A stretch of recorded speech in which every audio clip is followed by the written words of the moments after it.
بسم اللہ الرحمن الرحیم۔ اسلام میں جب 4 شادیوں کی اجازت ہے تو حضرت فاطمہ سلام اللہ علیہ کی زندگی میں جب حضرت امام علی کی دوسری شادی ہونے لگی تو رسول صلی اللہ علیہ وآلہ وسلم نے اس شادی کو کیوں روک دیا؟ کیا واقعی حضرت علی دوسری شادی کرنا چاہتے تھے یا ان کے لیے کوئی چال چلی گئی تھی؟ ابو جہل کی بیٹی کے خانوادہ اہل بیت میں آ جانے سے اگر کوئی خطرہ تھا تو کیا حضرت ام حبیبہ رضی اللہ تعالی عنہ بنت ابی سفیان کے حرم رسالت میں داخل ہونے سے وہی خطرہ نہ تھا؟ کیوں رسول صلی اللہ علیہ وآلہ وسلم نے حضرت علی کو جویریہ بنت ابو جہل سے نکاح کرنے سے روکا اور خود حضرت ام حبیبہ بنت ابو سفیان سے شادی کی؟ دوستو، ویڈیو کو مکمل دیکھے بنا آپ اس بارے میں کوئی بھی حتمی فیصلہ نہیں کر پائیں گے۔ آج کا واقعہ حضرت امام زین العابدین حضرت علی بن امام حسین اور ابو ملیکہ کی روایت سے پیش کیا جا رہا ہے،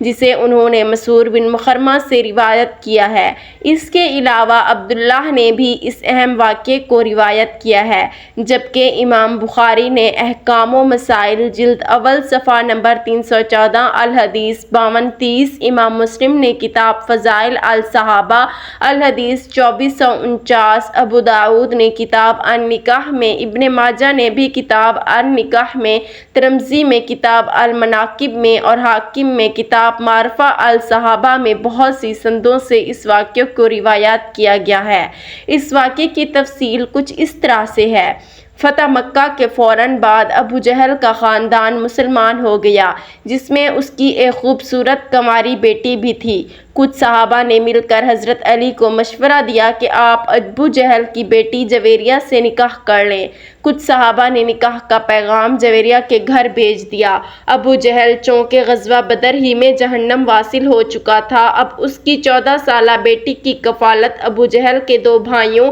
حارث بن ہشام اور سلم بن ہشام کے سپرد تھی۔ چونکہ سارا خاندان ہی فتح مکہ پر مسلمان ہو چکا تھا، یہ دونوں نکاح کا پیغام ملتے ہی نبی کریم صلی اللہ علیہ وآلہ وسلم کی بارگاہ میں حاضر ہوئے۔ دوسری طرف حضرت فاطمہ سلام اللہ علیہ بھی حضرت علی کے دوسرے نکاح کی باتیں صحابیات سے سن چکی تھیں اور حضور سے پہلے ہی اس کا ذکر کر چکی تھیں۔ یہاں پہ بات بیان کرنا ضروری ہے کہ یہ حضرت علی کی خواہش نہ تھی، بلکہ کچھ صحابہ نے مشورہ دیا اور پھر بات پھیل گئی، یہاں تک کہ ابو جہل کے دونوں بھائی حارث بن ہشام اور سلم بن ہشام اپنی بھتیجی کا رشتہ لے کر حضور اکرم کی بارگاہ میں پہنچ گئے اور اس نکاح کی اجازت طلب کی، جس پر حضور صلی اللہ علیہ وآلہ وسلم نے فرمایا، ہشام بن مغیرہ جو ابو جہل کا باپ تھا، اس کی اولاد حارث بن ہشام اور سلم بن ہشام نے اپنے بھائی ابو جہل کی بیٹی کا نکاح علی بن ابی طالب سے کرنے کی مجھ سے اجازت مانگی ہے، لیکن میں انہیں ہرگز اجازت نہیں دوں گا، یقیناً میں اس کی اجازت نہیں دوں گا، ہرگز میں اس کی اجازت نہیں دوں گا۔ البتہ اگر علی بن ابی طالب میری بیٹی کو طلاق دے کر ان کی بیٹی سے نکاح کرنا چاہے تو میں اس میں رکاوٹ نہیں بنوں گا، کیونکہ فاطمہ میرے جگر کا ایک ٹکڑا ہے، جو اس کو برا لگے وہ مجھ کو بھی برا لگتا ہے، اور جس چیز سے اسے تکلیف پہنچتی ہے اس سے مجھے بھی تکلیف پہنچتی ہے۔ اس کے بعد حضور صلی اللہ علیہ وآلہ وسلم نے فرمایا، میں حلال کو حرام اور حرام کو حلال نہیں کرتا، مگر خدا کی قسم اللہ کے رسول کی بیٹی اور اللہ کے رسول کے دشمن کی بیٹی ایک جگہ جمع نہیں ہو سکتی۔ اس واقعے پر کوئی یہ شبہ کر سکتا ہے کہ حضور صلی اللہ علیہ وآلہ وسلم نے خود بھی شادیاں کی تھیں، تو پھر حضرت علی کو دوسری شادی سے کیوں روکا؟ کیوں اپنی بیٹی کے حق میں سوکن کو پسند نہ فرمایا؟ اب دیکھیے رسول صلی اللہ علیہ وآلہ وسلم کے معاملے میں کیا پیچیدگی واقع ہوتی ہے۔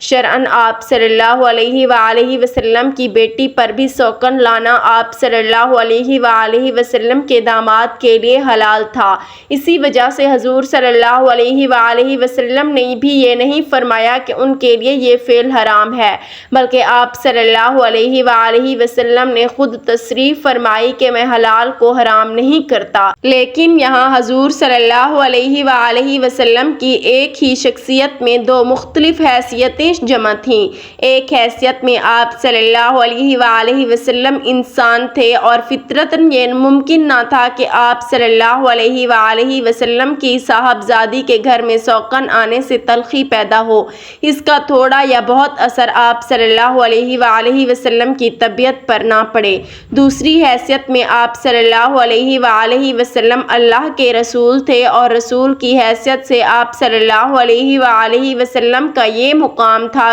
کہ آپ کے ساتھ اگر کسی کے تعلقات خراب ہو جائیں اور کوئی شخص آپ کے لیے موجب اذیت بن جائے تو اس کے دین و ایمان کی بھی خیر نہ تھا۔ اسی وجہ سے حضور صلی اللہ علیہ وآلہ وسلم نے حضرت علی کو بھی اور بنی ہشام بن مغیرہ کو بھی اس کام سے روک دیا، کیونکہ اگر شرعاً یہ حلال تھا مگر اس کے کرنے سے یہ اندیشہ تھا کہ یہ چیز حضرت علی کی دوسری بیوی اور اس کے خاندان والوں کے ایمان اور ان کی عاقبت کو خطرے میں ڈال دے گی۔ ایک اور اہم بات یہ ہے کہ ابو جہل اور اس کا خاندان حضور صلی اللہ علیہ وآلہ وسلم کے بہت بڑے دشمن رہ چکے تھے اور اب فتح مکہ کے بعد نئے مسلمان ہوئے تھے۔ اگرچہ یہ لوگ اسلام قبول کر چکے تھے لیکن یہ تحقیق ہونا ابھی باقی تھی کہ یہ اسلام کا قبول کرنا پورے اخلاص سے تھا یا کہ صرف شکست کا نتیجہ تھا۔ ان حالات میں ابو جہل کی بیٹی حضور نبی کریم صلی اللہ علیہ وآلہ وسلم کی بیٹی کے گھر سوکن بن کے آ جانا بڑے فتنوں کا سبب بن سکتا تھا۔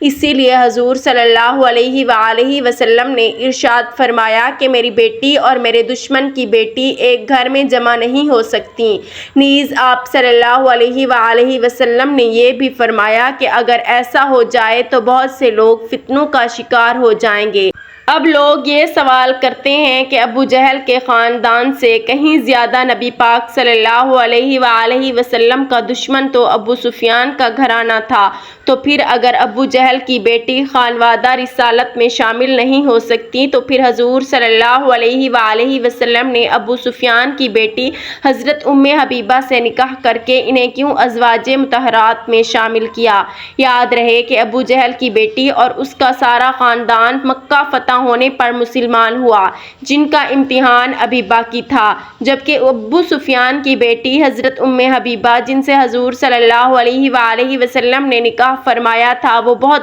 بڑے امتحانات سے گزر چکی تھیں۔ ابو سفیان کی بیٹی ہند بنت عتبہ مشہور ہند جگر خار کی لخت جگر جس کی پھوپھی وہ عورت تھی جسے قرآن مجید میں حمالۃ الحطب کا خطاب دیا گیا ہے، جس کا نانا عتبہ بن ربیعہ نبی کریم صلی اللہ علیہ وآلہ وسلم کا بدترین دشمن تھا۔ اس خاندان سے اور اس ماحول سے نکل کر وہ حضرت حمزہ رضی اللہ تعالیٰ عنہ سے بھی پہلے ایمان لاتی ہیں، اپنے شوہر کو مسلمان کرتی ہیں۔ خاندان والے آپ پر بے پناہ ظلم و ستم کرتے ہیں، جس وجہ سے آپ حبشہ ہجرت کر جاتی ہیں۔ حبشہ جا کر ایک نیا امتحان شروع ہو جاتا ہے، وہاں جا کر شوہر عیسائیت قبول کر لیتا ہے اور حضرت ام حبیبہ دین کی خاطر شوہر سے علیحدگی اختیار کر لیتی ہیں۔ ایک انجان ملک میں آپ تنہا اپنی چھوٹی سی بچی کے ساتھ عزم استقلال کے ساتھ زندگی گزارنا شروع کر دیتی ہیں۔ تب نبی کریم صلی اللہ علیہ وآلہ وسلم کی نگاہ انتخاب آپ پر پڑتی ہے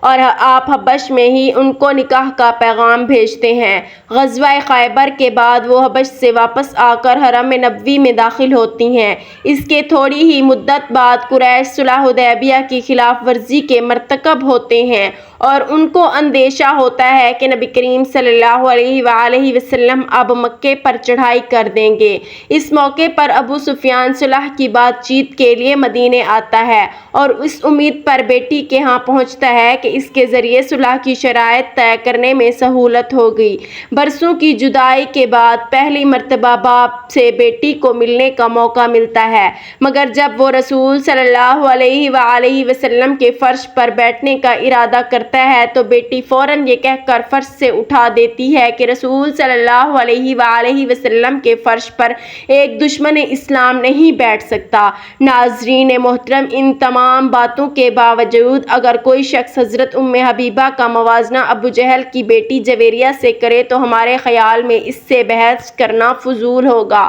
البتہ جویریہ کا حضرت علی کے گھر آنا فتنوں سے خالی نہ تھا، کیونکہ یہ ابو جہل کے خاندان کی سازش بھی ہو سکتی تھی کہ جن کو اسلام لانے میں ابھی چند مہینے بھی نہ ہوئے تھے۔ اور یہ بات لازمی یاد رکھیے کہ جویریہ کا نکاح حضرت امام علی رضی اللہ تعالی عنہ سے نہ ہونے کا سب سے بڑا سبب یہی تھا کہ جو حضور صلی اللہ علیہ وآلہ وسلم نے فرمایا، میری بیٹی اور میرے دشمن کی بیٹی ایک گھر میں جمع نہیں ہو سکتی۔ اس نکاح کے نہ ہونے کی دوسری بڑی وجہ یہ تھی کہ یہ حضرت علی رضی اللہ تعالی عنہ خود نہ چاہتے تھے، بلکہ یہ تو کچھ صحابہ کے مشورے تھے جن کی وجہ سے ایسی باتیں پھیل گئیں کہ جویریہ کے چچا حضور صلی اللہ علیہ وآلہ وسلم کے پاس حضرت علی رضی اللہ تعالی عنہ کے رشتے کے لیے پہنچ گئے۔